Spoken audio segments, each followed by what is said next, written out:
psychologue depuis 25 ans maintenant auprès d'enfants et d'adolescents. Bonjour Natacha. Bonjour Franck. Ravi d'être avec toi en ce jour du 3 décembre qui est la journée internationale du handicap. On a choisi, nous, Je vote Saint-Leu, de mettre à l'honneur ce sujet-là et en particulier avec toi de parler du handicap en neurodéveloppement que beaucoup d'enfants peuvent rencontrer et surtout c'est une épreuve pour beaucoup de familles, que ce soit à Saint-Leu-la-Forêt ou que ce soit dans beaucoup d'endroits en France, hélas. Donc, ravi d'échanger avec toi sur ce sujet. Et en quoi, toi, tu connais ce sujet en particulier? Je suis psychologue depuis 25 ans maintenant auprès d'enfants et d'adolescents. J'ai une pratique libérale et une pratique aussi en centre médico-psychologique à Paris. Je suis aussi quelques adultes que j'ai rencontrés adolescents et qui maintenant sont adultes et toujours porteurs de troubles neurodéveloppementaux. Et puis j'ai aussi une connaissance de par mon entourage proche de différents types de handicaps, que ce soit visuel, auditif, moteur ou de maladies de longue durée qui affectent le quotidien de ces personnes. Alors, ton expérience et toutes ces familles que tu rencontres, est-ce que tu pourrais nous décrire un peu les difficultés que rencontrent ces familles au quotidien? C'est très dur d'être touché par le handicap dans une famille, d'accompagner un enfant. En général, qu'est-ce qui revient le plus souvent? Un parcours du combattant.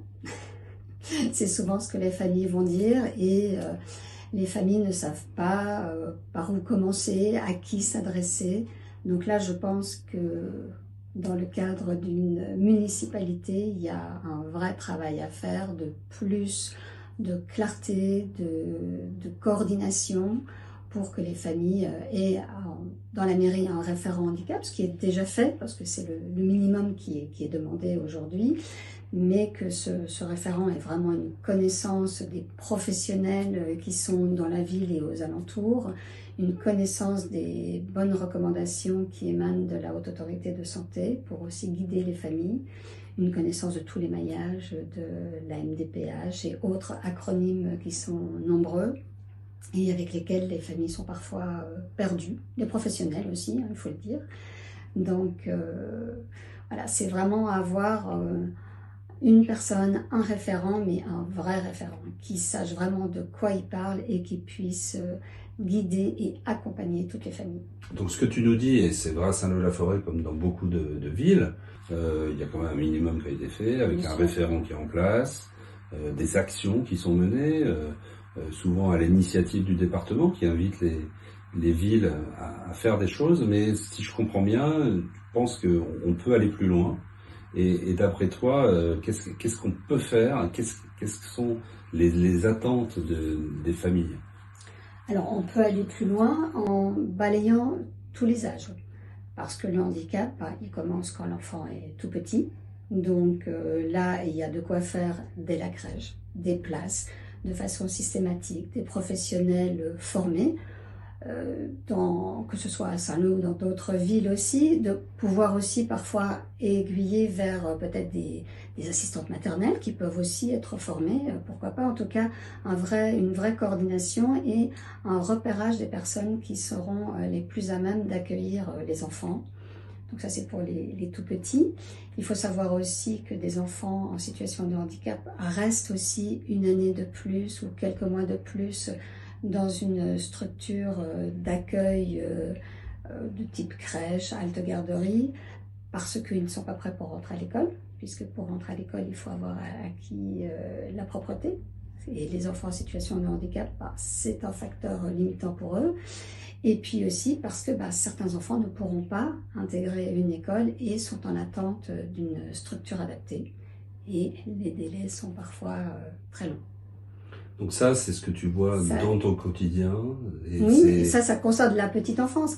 Après, les référents handicap dans les mairies sont essentiellement là, puisque la mairie est là pour les enfants d'âge scolaire, c'est là où ils sont en lien avec le scolaire. Mais le handicap, une fois qu'on est au collège, il ne part pas, au lycée non plus, et à l'âge adulte non plus. Donc c'est avoir un maillage un petit peu au long cours et des réponses à donner à ces familles, ça peut être des colloques, des forums où les partenaires de la mairie, les professionnels du secteur et les parents peuvent se retrouver, poser des questions. Ça peut être aussi quelque chose d'important qui devrait être fait pour une bonne inclusion, c'est la formation des professionnels qui interviennent autour de la petite enfance et de l'enfance, et même des personnes de la ville.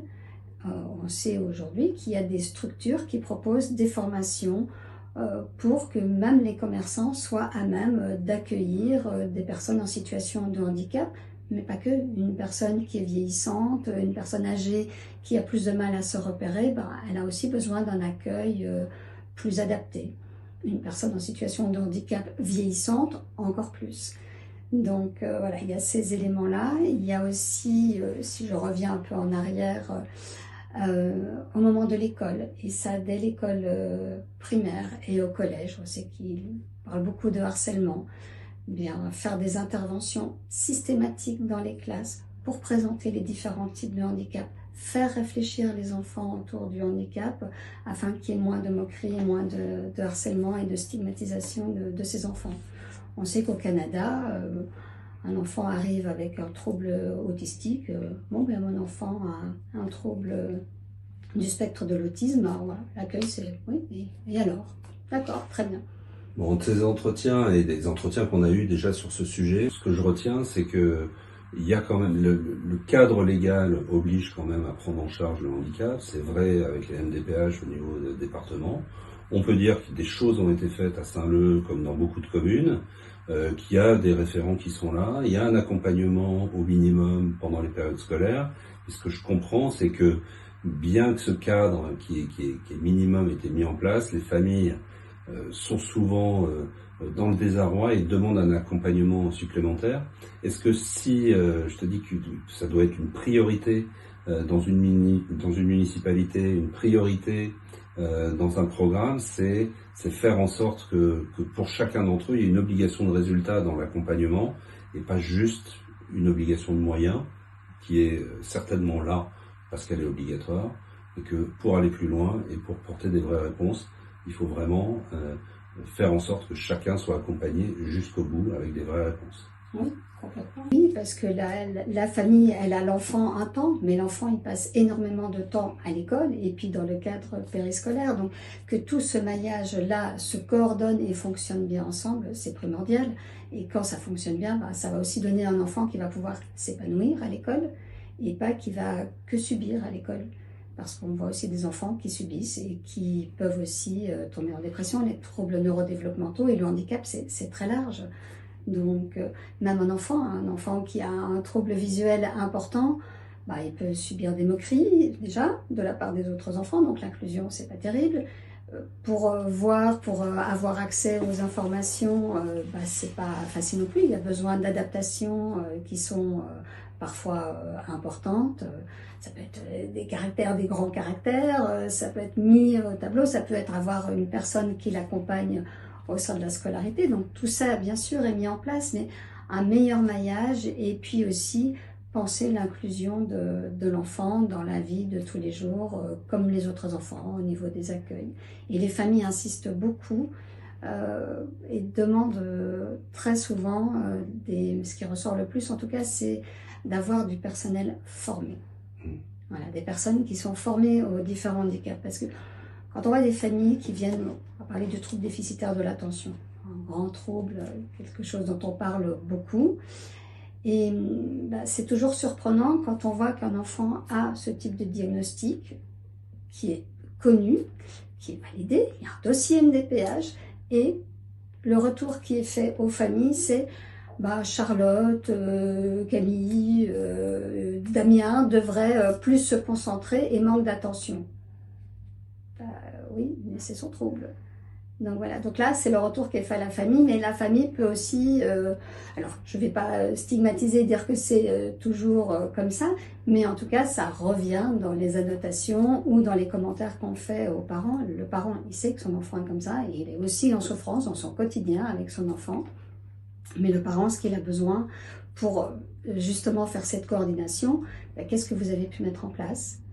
Qu'est-ce qui fonctionne, qu'est-ce qui n'a pas fonctionné, que je puisse relayer aussi aux professionnels et que tous ensemble on puisse réfléchir à une solution pour que la scolarité se passe au mieux, tant pour l'enfant que pour l'enseignant ou les enseignants. Tout un programme. Tout un programme, oui. Donc on doit vraiment mettre l'obligation de résultat sur ce point-là, ça doit être une priorité pour qu'on accompagne toutes ces familles comme il se doit.